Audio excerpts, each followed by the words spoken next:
Why do you have those bags? Where are you going, Agatha?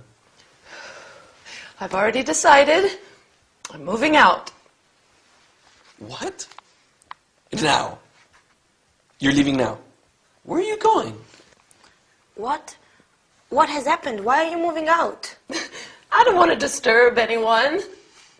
I think Victor and I need to lead separate lives. Victor needs his freedom. I'm so upset. Not everyone has the same character. Elena, you're timid and shy. Victor's more reserved. Not everyone is sociable and outgoing like me.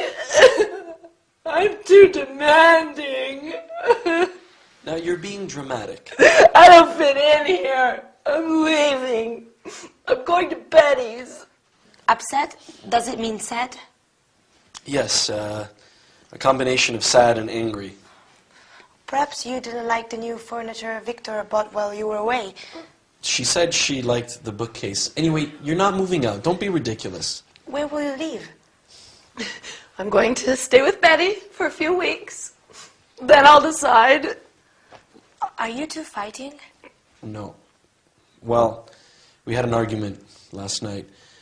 You just have to respect other people's decisions more. That's all. You don't have to move out.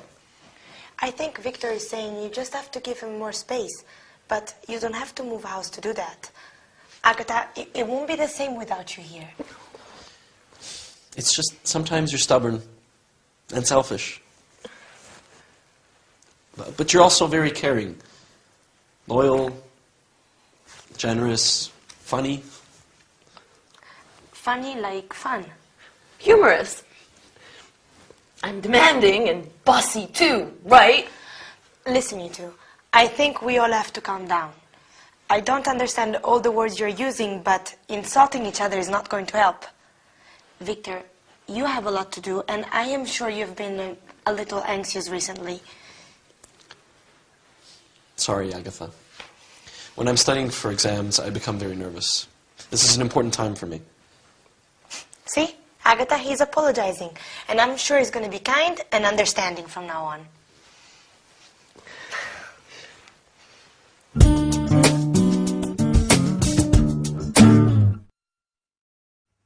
Hello everyone, welcome to your English lesson with me, your charming, kind and modest Gabrielle.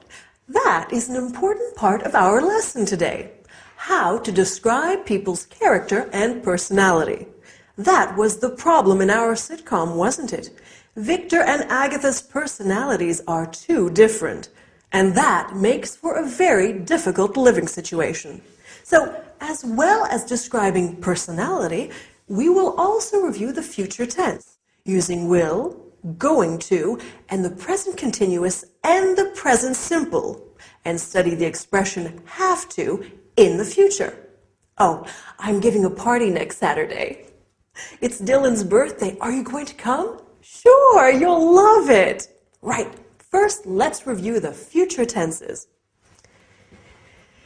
Do you remember when we use the verb to be plus going to? That's right. We use it to talk about future plans and intentions. Like when Agatha says, I'm going to stay with Betty. We also use it to talk about predictions based on what we can see at that moment. For example, saying, I think it's going to rain when you can see storm clouds. And when do we use will? We use it with offers. I will help you carry your bag. Promises. I won't come home late. Predictions without evidence. You'll love the film. And instant decisions. I'll have a ham sandwich. Now, to talk about the future, we also use the present continuous when we want to talk about future arrangements. For example, if I say, I'm meeting my friends tonight, I am talking about something that I have arranged to do. He's flying to Rome tomorrow. We're playing volleyball in the morning. We can also use the present simple for fixed future arrangements. I start my Spanish course next week. It begins at 9 o'clock. Wow, there are a lot of ways to talk about the future. Can you remember them all? Don't worry, you will. That's a promise. If we want to say that someone has to do something in the future, we use the expression will have to. For example, if you want to speak English well, you will have to study hard. If I want to buy a new car, I will have to save lots of money. Will have to stays the same in all persons. So we can also say, if Dylan wants me to cook dinner, he will have to wash the dishes. Okay, for his birthday I'll do everything. Now, let's look at some ways that we can talk about character and personality. As I said before, I think I am charming, kind, and definitely modest. How about you? Are you timid and shy like Elena, or reserved like Victor? Or maybe you are like Agatha, sociable, loyal, and generous, but also stubborn, selfish, and demanding. My Dylan is such a sweet and caring man, but he can also be very moody at times. Lady Coco is loving and affectionate when she wants food, but she can be quite aggressive if I try to give her a bath. It's not easy being a mom. Speaking of which, I think it's bath time now for my little kitty cat. Wish me luck. See you next time. Bye.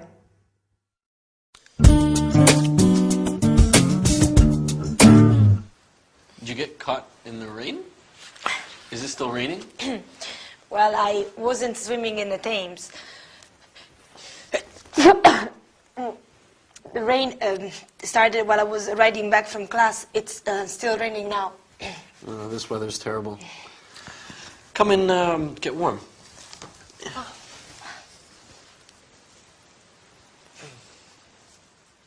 There you go. Is Agatha home? No, she was on her way to yoga when I came back from class. I hope you're not coming down with a cold. Your hair's still wet. There, pass me the towel. I'll dry it for you. Thanks. That feels nice. Last night, when I came back from work, it was also raining. That's London. If you move a little closer, I can reach the back of your head better.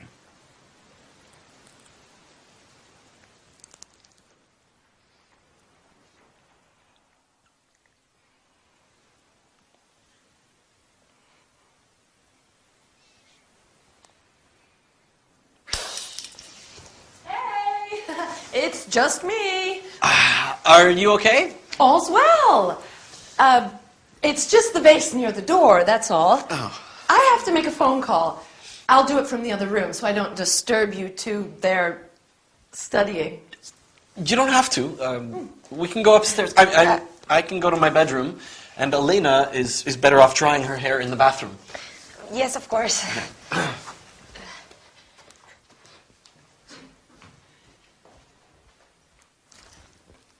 Oh, I have to tell Betty. I can't wait.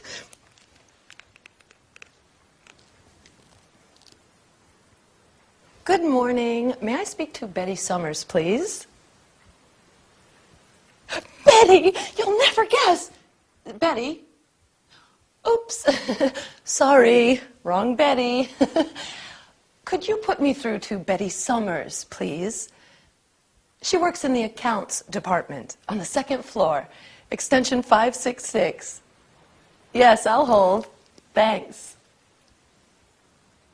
Betty, you'll never guess what my little brother was doing when I came home. He was sitting on the sofa kissing Elena. No, they were definitely kissing. It wasn't just a quick kiss. They were kissing when I arrived home.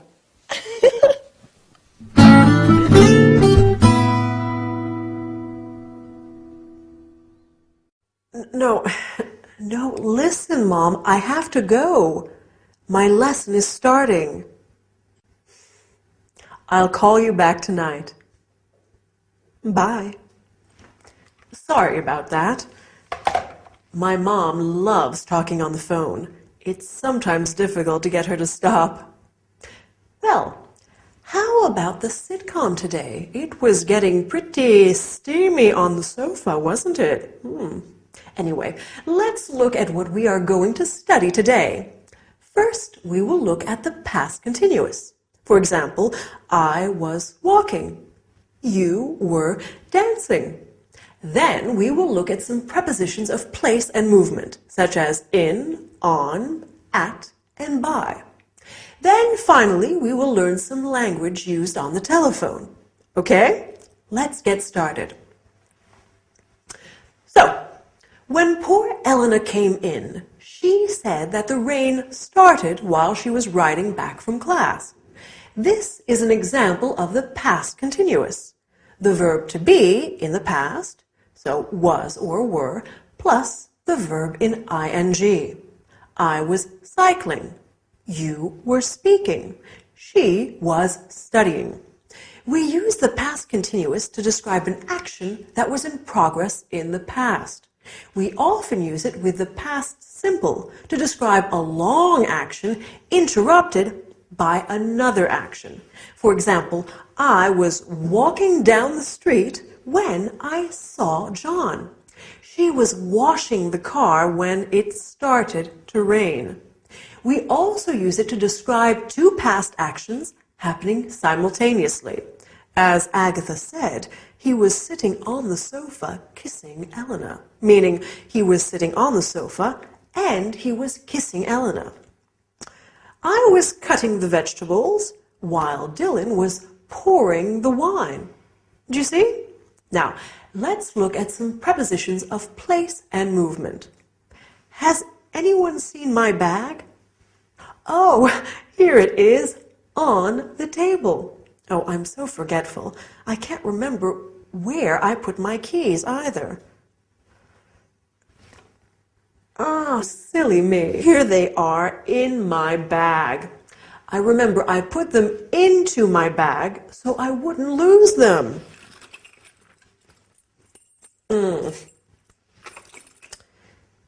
And my glasses? Where are they? Ah, they are in here too. I think I'll take them out of the bag so they don't get broken. Maybe I'll put them onto my head for safekeeping. That's better. Now, after the lesson, I'm meeting my friend Jade for coffee. I'm meeting her at the flower shop on the high street by the park. I hope I remember. You know what I'm like.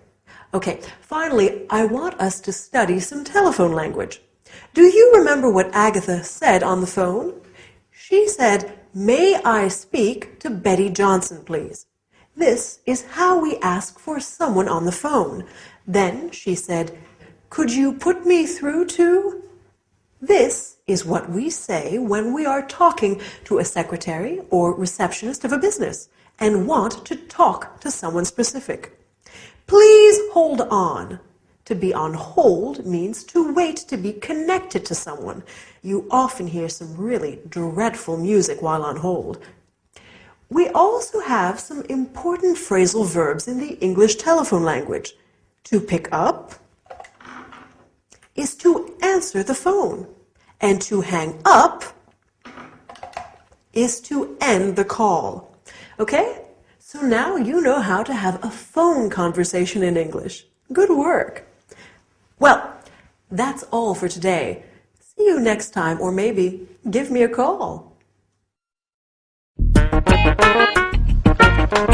Do you want green tea or black, Agatha? Oh, green, please. It's supposed to be very good for you. You've never had green tea before, Agatha. You said it tastes bitter. Are you starting a new diet? No, I just think I need to be a little healthier. When I was a young girl, I loved watching Mother make afternoon tea. Her grandmother taught her how to make a proper pot of tea. When we were children, Agatha and Betty would help Mum make her special jam drop biscuits. Oh, what are jam drop biscuits? They're biscuits, which you push your thumb into to leave a little hole to put the delicious homemade strawberry jam into. Dad and I love them. Our cousins always had apple cakes with their tea, but jam drops were our favorite. Although Aunt Mary has always made marvelous jams. This tea is good. Mom sent it from Manchester. That's where our grandmother's from. She goes often to visit relatives and old school friends. Oh, where are you two from originally? Well, Mom's family is from Manchester, and Dad's from the U.S. We spent our school years living with our dad's family in Arizona until he was transferred here with work. Then we lived in a flat in Flagstaff, and we used to visit our grandmother. Oh. On the farm, in the country. Okay, guys, I have something to tell you. I've just been to the doctor's and... Oh, is everything okay? You have been ill a lot recently. Have you taken those vitamin pills I left on the table? Victor? I'm pregnant! How long have you known? Have you told Harold? I've just spoken to him, although he's suspected for weeks. His transfer has just come through, and he's coming back to London for good! That's fantastic news. I wonder who that is. I'll go.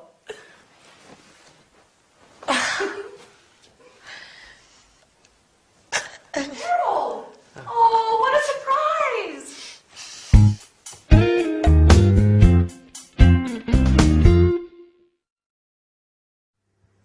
Hi there! Big news for our friends in the sitcom today. No wonder Agatha is being so careful with her diet lately. And that's great news about Harold coming back, isn't it? Anyway, on with today's lesson. We're going to study the present perfect. For example, I have lived here for 2 years. Then we are going to look at questions and expressions with the word like. I like tea. I would like some carrot cake. Do you remember what Lady Coco is like? Here she is. I'm sure you like her. Finally, we will look at how to describe your childhood. I'm curious. Are you ready? Let's get started. So, in the sitcom today, Elena said, "You've never had green tea before." This is an example of the present perfect. We make the present perfect with the verb have plus the past participle of the verb. I have seen this film twice. We use the present perfect to talk about experiences in our lives when the time is not really important. I have been to India. I have been to South Africa. I've been to France, for example. We can also use it to describe an action that started in the past and continues up to now. He has lived here since 1999. It means he's still living here. I've been singing since I was a child, and I keep doing it now. Another use of the present perfect is to describe an action that happened in the past that has a result in the present, an influence on it. Have you done your homework? Yes, I have. So you can go out now. Agatha said, I've just spoken to him, and now he knows everything. We use the word just when the action happened very recently. You have just learned how to use the present perfect. Well done. Now, let's look at the word like. We use like in many ways. For example, I like chocolate, and I would like some chocolate ice cream. We can also say, I look like my mom. He looks like a rugby player, to describe somebody's physical appearance. We can use like to compare things. Your hair is like silk, or your eyes are like stars. We can also say, what is he like? to ask about someone's appearance and personality. What is Dylan like? He's kind, generous, and very handsome. Compare this to the question, how is he? He's fine, thanks. We ask, how is he, when we are inquiring about someone's health and well-being. How are you? I hope you are fine as well. In our sitcom today, Agatha talks about her past. When we talk about our childhood, we often say, when I was a little girl, or when I was 14. We talk about our past using the simple past tense. Victor says, we spent our school years living with Dad's family. This is another way of describing our childhood. Agatha says, we used to visit our granny. We use used to talk about things that we did regularly in the past. When Lady Coco was a kitten, she used to play with her tail all day long. Anyway, that's all we have time for today. Hope you enjoyed the lesson. Bye!